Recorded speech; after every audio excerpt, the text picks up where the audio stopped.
So, Coach, your thoughts going into tomorrow night's game, coming off the way you guys have played the last couple of weeks, you got to feel pretty good about that. Yeah, I mean, we feel good because we have a home game. That's key. But if you go backwards, I mean, it was a loss in Dallas and a draw at home. So we are trying to fine-tune things. We are making sure that we go over everything, every little detail, to make sure we give ourselves the best chance of winning. But, even though it was wet today, guys were in good spirits, good training. We got some things accomplished. I saw you working PKs a lot. It looked like precautionary. I mean, Kansas City can tell you what happened to them last year down in Portland. So it's just details. Coach of the team physically, Anderson, Andreas, how's it? What's their Oalex was status? back training today. Andreas was not training today. And will Oalex be available for you tomorrow? He will be available. Coach, do you have any special message for some of the newer young guys, someone like Jordan or someone like Nico who haven't played in the MLS Cup playoffs, and sort of what to expect? No, I think you guys heard Nico. He gets it. I mean, he's played in World Cups. Yeah. I think he's handled that pressure before. I think Jordan has played in some pretty good games in his career. I think Christian is tough as nails. So, no. The other young guy, Jovan Jones, played a lot of games for Trinidad. So I think the team as a whole is prepared for a big occasion. So it's just up to them to, be effective and produce. Adding an extraordinary piece like that in the midfield with Ladero, how did you want to see, what were you curious about the way he and Jordan would mesh on the field, just meshing their styles? Well, I was keen on having Nico, Dempsey, and Jordan. Right. How that meshed first, that was number one. And then since Clint, is not playing anymore, yes, now we go to step two.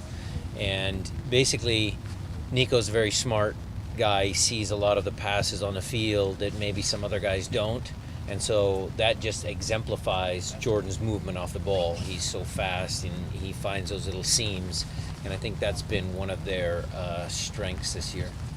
Like you said, a very different team than the one that went out last year in the playoffs. But as a staff, do you take any lessons from last year's LA game and how you had to approach a similar one-game do-or-die playoff at home? Again, Matt, I'm going to be redundant. I mean, we've been one game at a time, must-win games for 14 games now. I mean, we've had to win almost every single game. That mentality is ingrained in the group, and it's not going to change. Okay, yes, there's more at stake because there's no 15th game. It's done for one team or the other after tomorrow night. So is the team handling that pressure? Yes. Are we going over all the details? Yes. Do we learn things every day? For sure. If we stopped learning, then we would just be stagnant and we wouldn't be better people. Coach, what is your message for the thousands and thousands of fans that will be watching the game and at the stadium? Hopefully that they bring 1,000 and 1,000 more and 1,000 more so that we can get another 50,000. That would be wonderful, number one. But we love our fans, the fans that come out and support us every day, whether it's 30, 50, 60. It's going to give us a home field advantage. Coach, Kansas City is a team that basically plays with three defensive mids, very compact team. How do you break those lines against a team that plays that well from behind? Well, they'll have to come out. It's not like they're just going to pack it in. I mean, they have to win a game. So there will be some space. We'll have to find it, whether it's front to back, side to side, whatever that is. I think we're ready for whatever the game presents itself tomorrow. They also have a reputation as being a pretty physical team. As a coach, how do you kind of handle an opponent that brings that element to the table in the way that they do? Well, you got to get the ball off your feet quicker. If you hold on to the ball too long, that gives them a chance to play physical with you. We just played a physical team. We understand this is the playoffs. We understand that the last game against RSL wasn't always the smoothest soccer game. So again, I think the team is ready for that. We always talk about matchups. What are some of the big matchups that you'll be seeing? Is it Doyer Torres? Is it Ozzy? What are some of the big matchups? They'll be all over. We have to make sure that every one of our players, whoever they match up against, gets the advantage. That's the way we're looking at it. Total team, not just two or three matchups. Smaller players, if you want to call them that, they have to do their job just as well as the bigger famous players.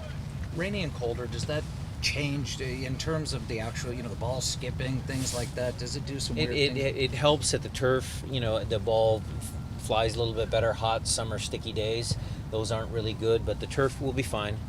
And obviously both teams will be used to it. I mean, Kansas City plays in the cold weather, rainy, so it's not a factor. Is there like a big motivational speech ready for first playoffs, first game of playoffs, anything like that? Just our staff doing what we do. That's all. Have you ever given a big motivational speech? A few. Okay.